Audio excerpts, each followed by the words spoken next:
I just want to show you a small exercise, and this is how to prompt the end user to actually give me valid input, and then also allow the end user to try again. So I'm going to run this code with the way we've done it before, and I'm going to say, okay, enter a number, okay, enter 2, and the result is 5, and that's the end. So it ran without any error. So you can see I went find the next integer, divide larger by smaller, and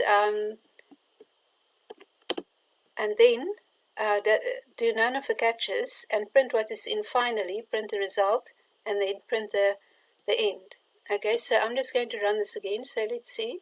I'm now going to run it for what happens if I enter 3. Okay, result is 3.0, and that's the end. Okay, now I'm going to run, and I'm going to give it an arithmetic exception. I'm going to run 0. So what the computer says, it says 0 is invalid, enter a number bigger than 0. Okay, and this is what I have coded into my arithmetic exception. 0 is invalid, enter a number bigger than 0. So I want the end user to try again and give me a valid entry, because I don't want the computer to just stop when I've had an invalid entry, because I still need that value from my end user.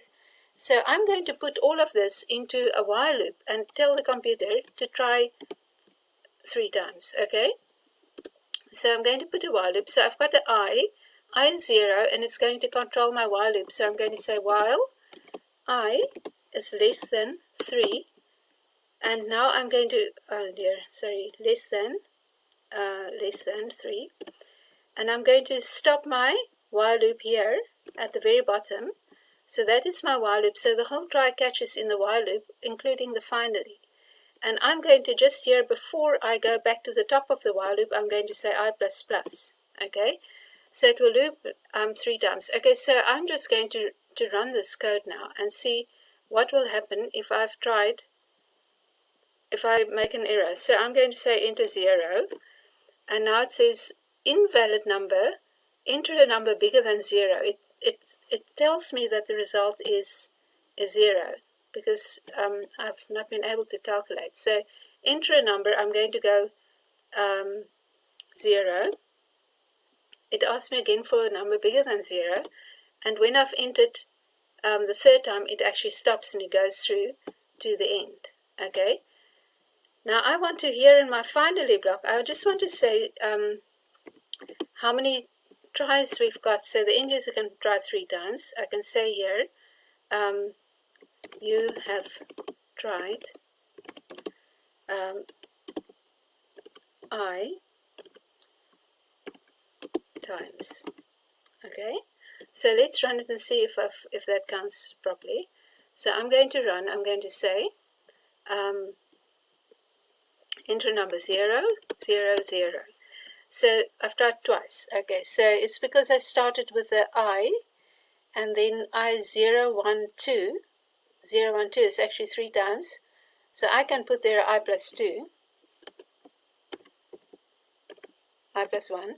Okay, let's see what it happens if I say I plus 1. So I is not incremented, but I print the one bigger. So because we started 0, enter a 0, you've tried once. Okay, you've tried twice, you've tried 3 times. Okay, that's brilliant. So it allows the end user to try another time. Okay, now I just want to I want to run it again, but I want to actually not make an error. So let's say try 0, but now I'm going to put a 4. Okay, and now I've tried twice, but can you see my computer asks, even though I've entered a number that's bigger than 0, the computer asks me to enter another number again. So if I do a 0, it just tells me it's unvalid. But now it also gives me the wrong result, because I can't have a result of 2 if my smaller was 0. If I entered a 0 number, so because here I had a 0. So how can larger divided by 0 be 2? Okay, so my result is still 2 because of the previous run. So what I want to do is, I want to, the minute that I had a value that is correct, I want to stop the execution of this program. So I'm just going to make I to 3, because then immediately my loop will stop. So let's run this again. Okay, and I'm going to give it a 0, and now it says invalid number, enter a number bigger than 0, and you've tried once. Now I'm going to enter the number, let's say enter 1, and it stops. Okay, so here now that is a 4, doesn't matter. Okay, so I just want to show you how to put the try and catch in a loop so that I can get valid entry, valid information from my end user. Maybe it's better we don't put that count in. So let's run it again. So I'm going to say, well, enter a number 0, invalid, enter a number again. So I'm going to say 1, and now it gives me a 10 and it stops. Okay, so let's try it correctly first time round. Give me a 1, okay, and it stops. So so this is how you can put your try catch into a loop if you wanted the end user to try until they actually give you the correct number, but you limit them to three tries.